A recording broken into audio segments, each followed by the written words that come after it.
Look, I'm unstoppable. Forget your defense, nothing but an obstacle. Run it back, switch it up, call it audible. Serving up them Hail Marys till the game over with the showstopper. So hot, you gotta blow on it. I said I'll huff and I'll puff, then I'll pass to my left while I'm looking to my right. Hit him right in the chest. It be looking like magic. Better give me the throne. I ain't talking about Patrick, but I rep my home. I'm never at the end of my zone. I'm bad to the bone. Eating up these pig skins like they chicharrones. And you a douche cabron. Mira, mira at the mirror on the wall. I'm the greatest of them all. They gon' put me in the hall. Your name is only written in a bathroom stall. Quit your stalling and make a play. My drive too long. Pop the clutch, I don't pump the brakes.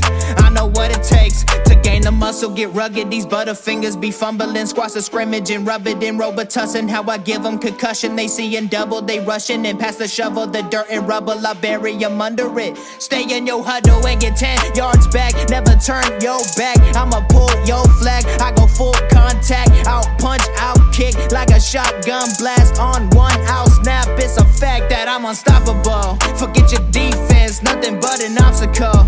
Run it back, switch it up, calling audible. Serving up them Hail Marys till the What's good, everybody? Welcome back to a new episode of Hush My Podcast. And uh, I'm going to go ahead and kick it to another gear and go ahead and introduce my uh, right right hand man, Austin Cook. What's good, man? What's up? I'm Austin. I'm doing good. How are you? I'm pretty good, man. Father's Day is over. I had a lot of things to celebrate about for his kids, and just being in church and stuff like that. So I had a great time. So thanks for asking. Um, I know a lot of fans right now, Indy fans right now, not so happy with all the news surrounding the Pacers with Tyrese Halliburton. But this going to go 7. They're going to win Thursday and go out to OKC and be in a dogfight. So don't worry, guys. But it's good to have you guys back on another episode. We miss you guys. I know it's only been a week, but we miss you guys. But we got some content to bring to you tonight. Uh, but before we get into that, let's go ahead and plug in our Fan Battle Sports network, where we have all our content, past content there, merchandise, articles that were written by us. Just check us out. We got plenty of things for you to read on the website. So check it out when you get a chance at fanbattlesports.com. But let's get into this Colts talk. Colts talk has been the theme. It's been the off season. I don't think we had a good off season in quite a bit. Do you agree, Austin? Yeah, I mean, I think everybody that's followed the Colts have has seen how Chris Ballard works in the offseason and would say it hasn't been good in years. But And I do agree this offseason has been. it's been um, well, I don't want to say normal because there's always something.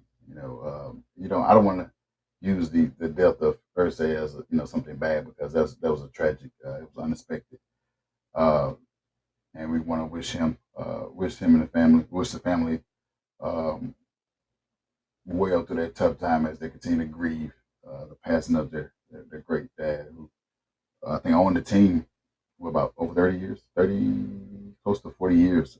He's been owning it since he was in his 30s. So um, it's been remarkable. I know we had ups and downs during his tenure, but I'm excited to see what Casey, Carly, and Kalen will do moving forward. So, what are your take on that?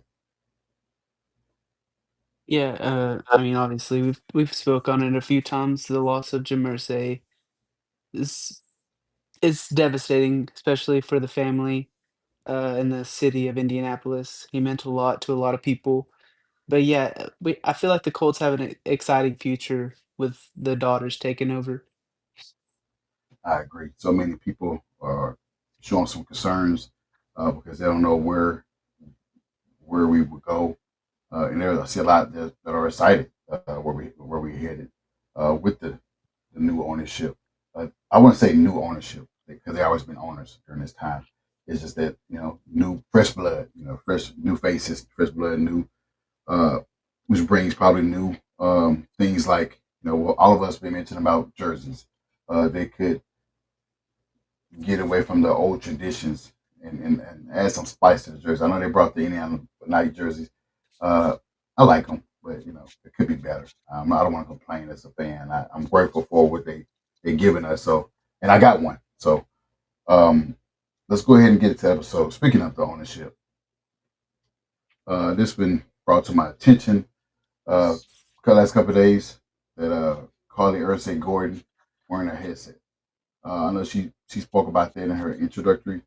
Uh, that she, as her growth as an owner and needing to know what's going on, what play calling and all that stuff was going on the sideline, she would wear a headset to understand what's being done. I wouldn't say making sure that players or coaches, not players, the coaches are making the right calls. I won't say that. I think it's more so just learning um, what's going on with the job. Just on the job training. She's learning everything from admin and also on the field with the coaches and coordinators. What are your take with that? And are we should we be worried about her wearing it in the future? Unless she wore it, since 2012, something like that. Yeah, to me, I wouldn't say it's anything to be worried about. I feel like she is learning. She and that's good. That's what you want out of your owner. You want an owner that's involved, and like knows what they're doing rather than someone who just has a lot of money to just sit up there and do nothing. Um, so I feel like it's nothing to worry about. She's just doing her due diligence, making sure everybody's doing what they're supposed to do, like an owner should do. And I feel like it's actually a good thing that maybe other teams should maybe look into doing or look into doing something like that. But I know Casey, her, and Kaylin all mentioned about not micromanaging. That they're not that type of Yeah. owner. And that's what Ursay wasn't a micromanager. He allowed you know the people that he put in place to make the right calls, do that pretty much do their job. He's not over their shoulders, then telling them what to do. He allowed them to do what they do, whether it be make a bad signing, whether it's the front office, player, coach. He allowed them to make their decision, and if it does not work out, then he fired them when necessary. Uh, and I think maybe they follow the same guideline. I don't see them, even if she is wearing her headset on the sideline going forward, moving forward. I don't think that it would interfere with her being the owner. I don't think she would go over here and say, hey, Shane Steichen make this call, or hey, Shane Steichen play this guy, or hey, Shane Steichen make why is AR not playing? She's not going to do that. I don't think that's not her ammo. I don't think that's what we see in her from her. At least I haven't seen that since she's been in the public. So yeah, I agree. I don't think just having some owners, not Jerry Jones. He should be he should be at the house. Uh, some owners should just be at least listening in. Just seeing what's going on, knowing what play calls or from either the OCE, DC head coach, whoever that's having a headset and make calls on the sideline. They should be able to hear that just to know what's going on and not just be up there just looking clueless and looking at a GM or looking at a scout, asking them what's happening. Uh, and just bring more experience to their resume. So I agree. Hopefully she does not go against what she said in her press conference.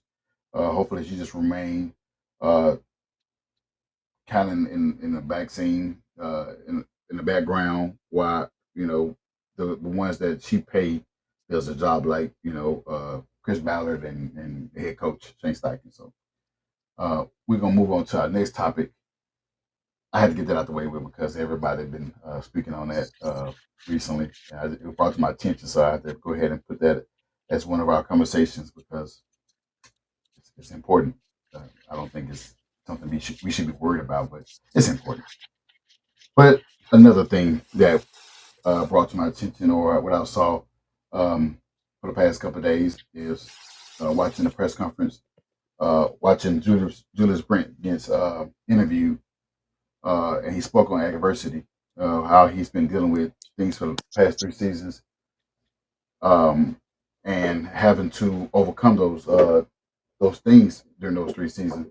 Injuries every year that he's been in the league, it's been an injury, and he has been placed on IR. Um, what is your take if you ever watched it? What is your take on that?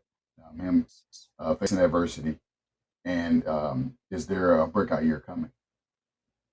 Yeah, I mean, obviously injuries happen, but he's just had super bad luck. Like he's not been healthy pretty much at all. And he's been someone that we've wanted to be excited for ever since we drafted him because he's shown glimpses when he's healthy that he can be a really good cornerback. It's just So much. staying healthy is you have to be healthy or it doesn't matter how good you are. So, so I hope there's a breakout year coming because like adding Ward and then having Kenny Moore and then if Brent's broke out, that's our secondary would be so much better than it has been in a very long time. So like obviously hoping for health for everyone, but like someone like Juju Brents, we know what he can be. So if he can stay healthy, I mean I'm all for a breakout year. I agree. Like you said, they brought in extra help. They brought in Tre'Davious Ward. They drafted Justin Wiley, uh, not to take his position, but they brought in more weapons, brought in more cover guys for our defense. Um, and if he's healthy, this helps a lot in our secondary. That will cover those guys that we have. We got to face twice a year in our division with Calvin Ridley. You got Nico Collins, who's been torching us since the past 2 seasons, since he's been healthy. Shout out to him having a healthy season. I know he did miss some games the previous year, but we got to cover those guys. And then you added they draft Jacksonville added uh, Brian Thomas Jr. and Travis Hunter. So you need more weapons. The more the merrier. That's what I say. I always say that the more guys that can cover, the merrier. Got rid of Daryl Baker, got rid of Dallas Flowers, and we added better cover guys to stay in front of those guys. Hopefully, stay in front of those guys throughout the whole game, not just uh, a quarter or two, like it was for when we faced Amari Cooper a couple years ago, and they brought in who they brought in? Baker. They brought in Baker, and we lost the Yeah. game. Yeah, was we don't need that. we don't No need more. that. So yeah, that was tough. Um, so I mean, I'm hoping that he continues to face those adversity. He said that he's been dealing with that his whole life, and that's off the field, on and off the field. So hopefully he continues to face, overcome those adversity and be the player that we knew he could be coming out of Kansas State. He's a home guy. He's an indie guy. So he knows the expectation that is placed upon him. He knows it. So he got to go out there, perform it, and show it to everybody, which he haven't done in 3 years. So, or 2 years. So we just got to, I guess, have faith that he can stay healthy, number one, and also perform. I don't know where he's going to be lined at. I don't know if he's going to be CB2. I don't know where he's going to be at. 'Cause right now, there's so much competition. Do you think that he can take a spot from Jalen Jones? I think he would be CB2. Think he'll take that spot back? Um, I think if they're both healthy, it's hard to say because we don't know because we know Jones has gotten better ever since he's gotten to play, but we don't know how much better Brent has gotten since he's just been on the sidelines and practicing now. So it's hard to say whether he could take that spot back, but I think we're gonna be rotating. So like if he's healthy, he's gonna play. I agree. I mean, this is what he's a former second round pick Hmm. a couple years ago, and the expectation, you know, during that time when he was drafted, this was no question that he'd be, starting at number two, CB 201. I think it was one CB1. Jalen Jones wasn't a guy that we even thought about even being starting at all since he was a 7th round pick. But look where he's at now. He's making a name for himself, and he's been the healthy, he's been the healthier guy. So Mhm. it's kind of hard to bench him if he win the job outright. So like you said, then with rotating the guys in and out, give those guys opportunity to have more snaps and be fresh because down the stretch you need more guys, uh, especially with the bye week is at week 11 now or 14. Yeah, 11. Week 11 now compared to week 14. There's gonna be guys get banged up throughout those weeks where we need fresher legs out there that can cover, like I said, those deadly guys that we face twice a year in this division, and not only in the division, but you got the Rams who has Devontae and Puka. Um, and who else on the schedule? You go down the list. There's a lot of guys that we have to face, which uh, we need the corners. So hopefully things he continues to progress well in training camp that's coming up in a couple of weeks. Um, and he shows us what that second round pick was needed for. That he can play up to his I wouldn't say a hype, but play up to his draft pick. I would say that. Yeah.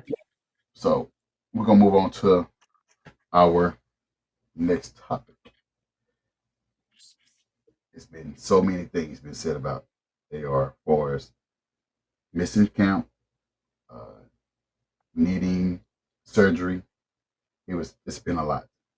But the latest report that we got that all he needed was some rest. That's it, just rest. He'd been throwing a lot. All he needed was rest. Once he got his second opinion, that's what the guy that did the surgery on him. That's what the guy said that he is needing rest. No surgery is needed, and that he should be ready come training camp. How excited are you to hear that news when it came out? Yeah, I mean, obviously, that's what we were hoping whenever it came out that he was getting a second opinion. We were hoping, it is just rest. Um, but I mean, like you said, he has a lot of ground to make up. Daniel Jones took all the QB1 snaps, so he has to come out in training camp and he has to be there all of training camp and he has to stay healthy. Like if he doesn't stay healthy, he's just shooting himself in the foot. Um, so yeah, I mean, I'm excited. I want him to have a fair shot. I want them both to have a fair shot because whoever the best quarterback is needs to be the starter. So him being healthy and just needing rest is the best news we could have gotten out of this situation. Are you frustrated? Am I frustrated? Are you Because frustrated? Yeah, with I know all of us have been defending him for the past 2 years in the chats where people are saying, "Are we ready to get rid of him and move on and draft Watch Manor?" Which I'm tired of hearing that, but I'm tired of hearing that part 'cause I don't like tanking. I do not Mhm. like.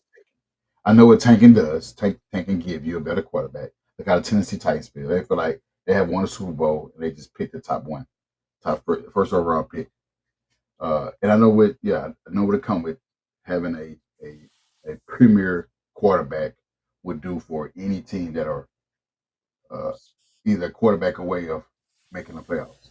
And we've seen that we had opportunities to make the playoffs and we came short. Not because of quarterback play, not all of the quarterback play, but Tyler Goodson and the other stuff. But are you just tired of just dealing with him and what's going on with the accuracy and health issues?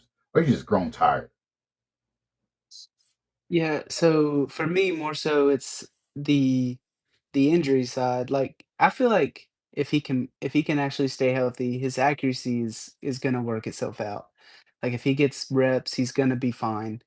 It's just him getting reps. It's just like people ask me because people around me know I'm a Colts fan. They ask me, what's AR gonna do? I have him in my dynasty league. I have him in my fantasy team. Is he gonna be the starter this year? And I can't confidently tell them, yeah, he's gonna be fine. You should definitely keep him or you should draft him. I can't tell him that because I don't know. He hasn't proved to be healthy, so I can't. It is frustrating because as a Colts fan, you drafted this guy at the fourth spot. You wanted him to work out. You want him to be that guy, but you can't confidently say to anyone, "Yes, he's gonna be out there every single game. He's gonna lead us to a Super Bowl." You just can't say that right now. Yeah, we can be like the Patriots where they got super confidence in that quarterback. Yeah, There's no question. There's no question what type of quarterback that Patrick Mahomes is um, in his years of playing. He won 3 Super Bowls. So um, we don't have that same confidence. We haven't had that since 2019, 18, since yeah, 2008. We haven't had that confidence.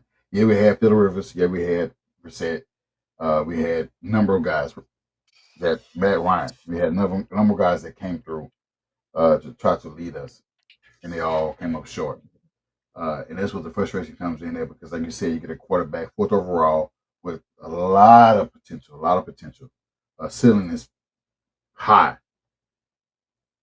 but there's certain things he had to overcome, which is injuries, accuracy, and just mentally. He's mentally, I don't know, just dealing with so much, trying to be the quarterback that he know that the coach need, not what he need, who he think he is. It's what the coach need. We need him to be healthy. We need him to be under center.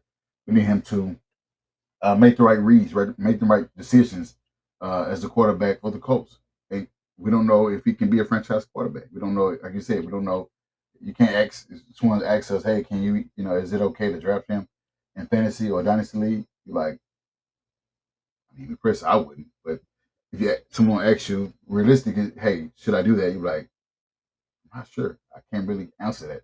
I can't confidently answer that question for you and give you the right decisions to make for your league. My league, I'm going with the safe bets. I'm not going with, uncertainty. I'm not doing it. I won't be doing it. So it is frustrating for me because it's always, every week or every other day, there's a question. What is AR going to do? What is AR going to do? We hear that so often, so often. None of us know. We don't know. We what we expect. We haven't seen it yet. So we expect him to be the quarterback for the future. We expect him to lead us to the promised land. It's just that I can't say it. I can't. I'm not gonna go out and say it.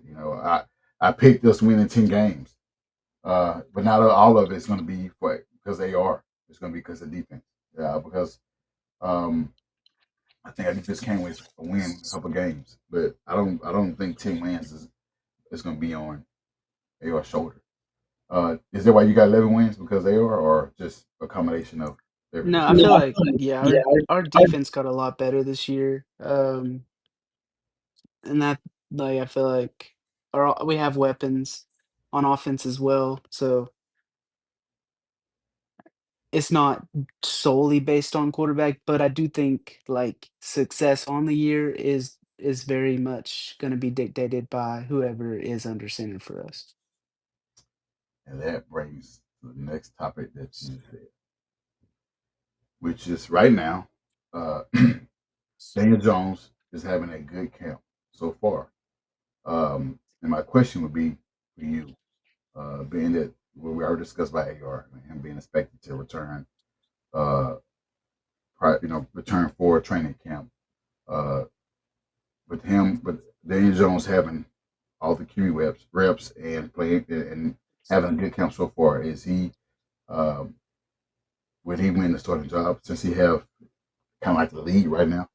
It's like he, in that race, he's taking that lead, but AR does have that ground to make up.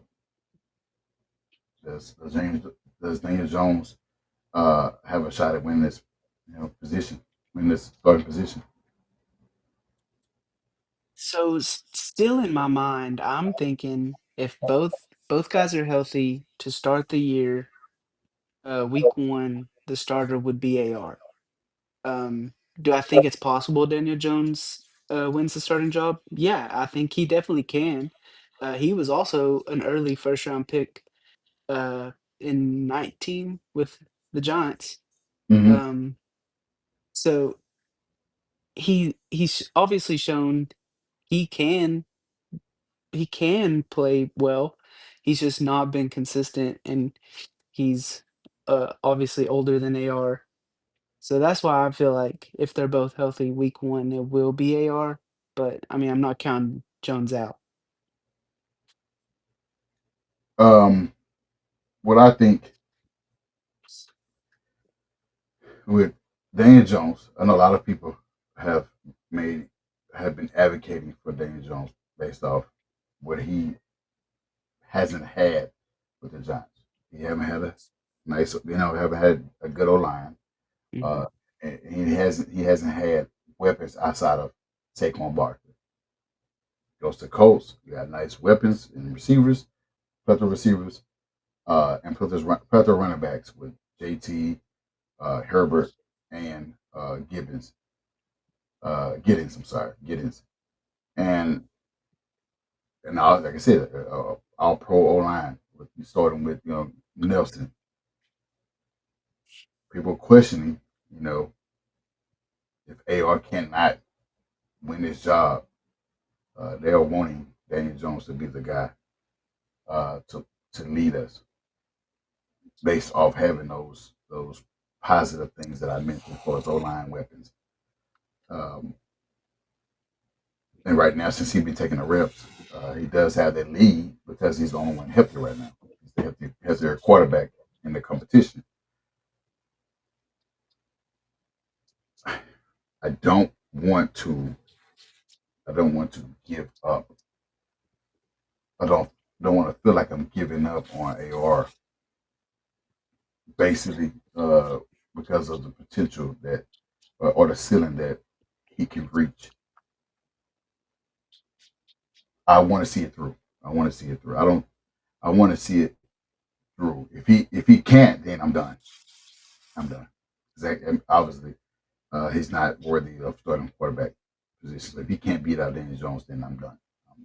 I'm officially off the hype train of Anthony Richardson. If he can't beat out Daniel Jones, and this is not a huge slate uh, uh, at Daniel Jones because we saw what he had. I know he only had one good season with New York Giants, and they paid him based off that. He paid pretty good, and he's paid pretty Yep. good as a backup slash maybe starter here.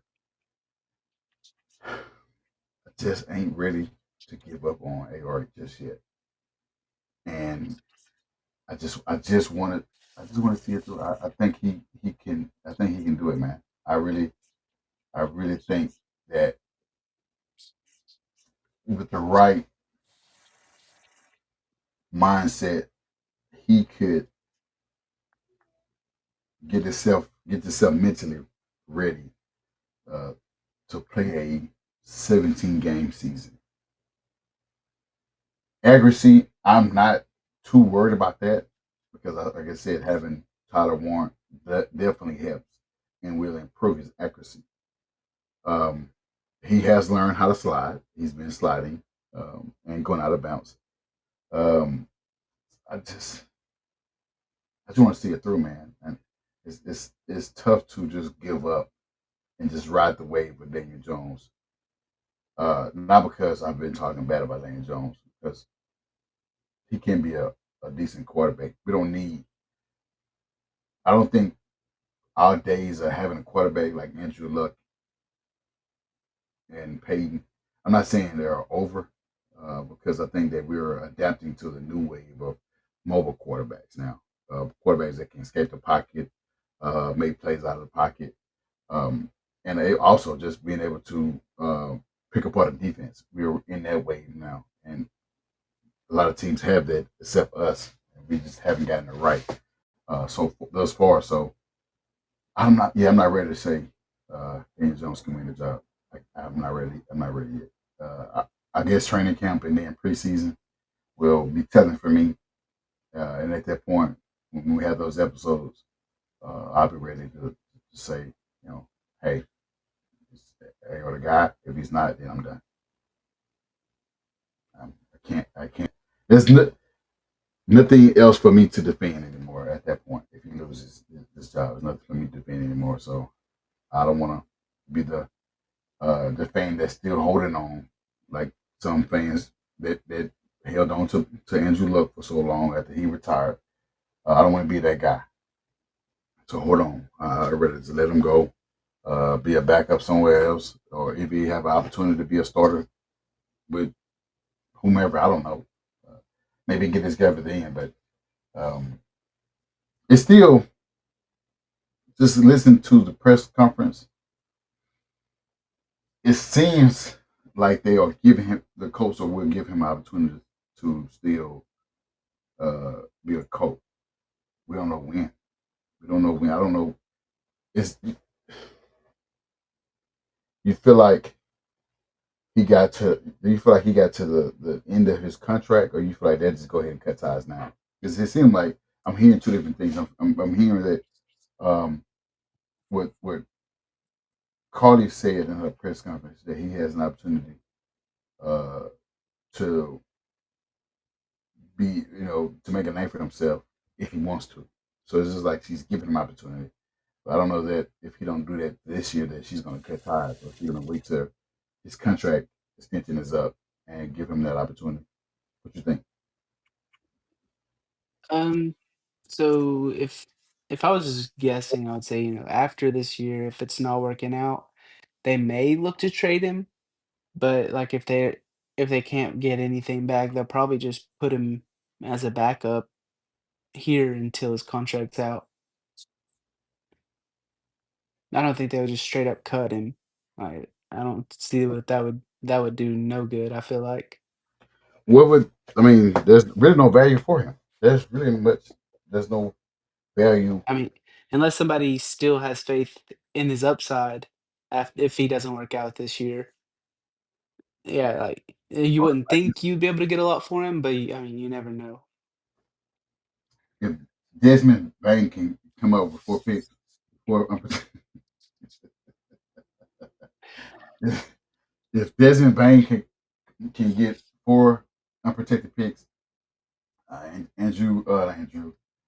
Richardson can get 17 unprotected picks, probably from the Patriots or from Jacksonville. Somebody give us some picks for him. No, I don't think. I don't think. On a serious note, I don't think. Um, Maybe a day 3 pick possibly suffice as a coach. Um, I don't know if they're gonna. I don't think they. I mean, I don't think they're a tank, man. I don't think they're a tank. Because I mean, right now they got how many quarterbacks? Um, if they were to tank this year, what quarterbacks available other than the Clemson quarterback? And You got Penn State's, yes, uh, South Carolina's, sorry, Seller. yeah, Steelers. Oh no, I I mean, could just saying yeah, but no. uh, Clemson quarterback who's pretty good. Um, I think, Clemson? huh? Is that what you said, Clemson's quarterback? Yeah, Klubnik or whatever? Can't say I think it's Kane. Cade? Yeah, um, yeah. So we yeah, uh, I don't think this class is. I mean, I don't know because I mean the year after that is just the year of Arch Manning. Yeah, I guess if it's not working out, then we'll really pay attention to whoever's coming out. And we don't want to force drafting a quarterback. So that's what we did this couple of years. That's what was said that um, Tim Irsay forced us to draft a quarterback 2 years ago, which led to us getting the third quarterback in the draft, um, which was Anthony Richardson. So yeah, I don't know, man. I'm just not into the tanking business, man. I'm not. No. Well, we have too good of a team to tank. It's the only question mark I feel like is quarterback, which obviously is a huge position, and you don't need a question mark there, but we have too good of a team to just lose games. It wouldn't make sense. I mean, I don't losing games. Well, I'm just saying tank, not lose. We're gonna lose games, obviously, but like I'm saying tank. Yeah, yeah. Losing tanking is it's not something as we did. Obviously, we did it with Andrew Luck. Yeah. Uh, I don't think we did it with Peyton Manning. I think it just sucked. He sucked the next year after uh, the year that he got drafted. He won like 3 games and then went on a nice little run the rest of his career. And then Andrew Luck, we team got him, and he ended up going 11-5 his first 3 seasons.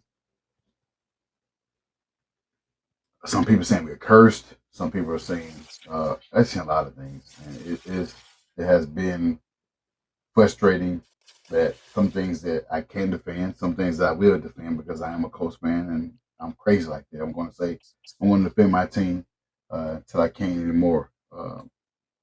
I'm just hoping that this is a year that we can make the playoff in some way, go deep in the playoffs because it's deserving. Our fan base deserve it. You know, we see other Indiana teams. You see what the Pacers, they're in the finals right now. Regardless of how the outcome is, whether they lose in the finals, they made it there when the odds were against them. That no one picked them to be in the finals. Uh, I know they OKC hit they picked them already. You know, once they started on a huge run, but the Pacers was never a choice. So they're fighting the odds. It was look what how the Fever is playing. They made the playoffs last year. And they was like 1-7 or something like that. Start the season out, and they looked pretty good in Hayden Clark return. So Indiana has been winning everywhere else except the team that has been a football state at first. It seems like other teams are doing well except Indy, and we got to make that. We got to make some changes or some adjustments to be in that conversation with the other team as well.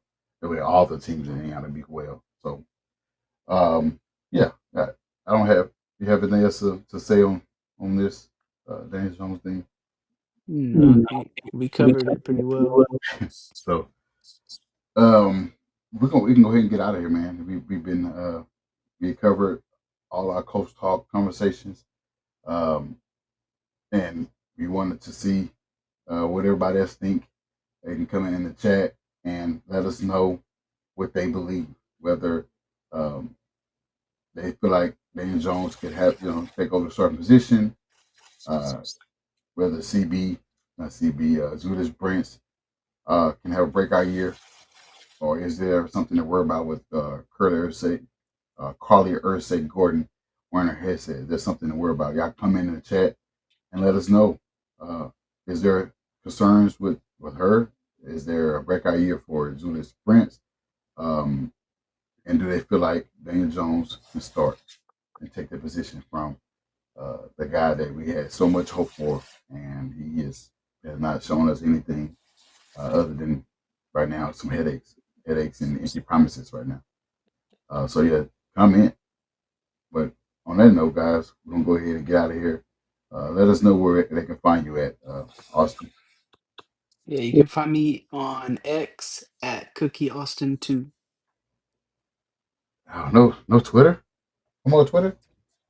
Yeah, it's been X for a while now, so You can find me on X, and then you follow the rest of the guys on the bottom right there at Duncan Gandhi and HZS Ryan Van Deever. And you can follow us. There we go. Follow us on all platforms. Us meaning the podcast. Follow us on all platforms. Also, subscribe to our channel at HS Mob Podcast. Like, subscribe, and also share. It does definitely helps us out. Thanks for all the ones that have been tuning in. Thanks for the ones that have been liking and sharing and subscribe to the channels. Appreciate it. And it helps us continue our content and grow to the community that everybody can reach and see this great team we have with Austin, myself, the Uncle Gani, the great Harish, and then you got Ryan, who's been been vital uh, on our team. He has a good feel of what the Colts need, and also what we need on this podcast. He's been great for us. So on that note, guys, we're gonna go ahead and get up out of here, guys. We'll see y'all next week with hopefully, hopefully there's no bad thing. Because it seems like every week there's something. Hopefully we got news with AR. Uh, is we'll be ready for day one of training camp and not having to worry about other stuff that we've been worrying about for some time now. Hopefully we are able to see that he's healthy and he is gonna win a position and take us to a Super Bowl.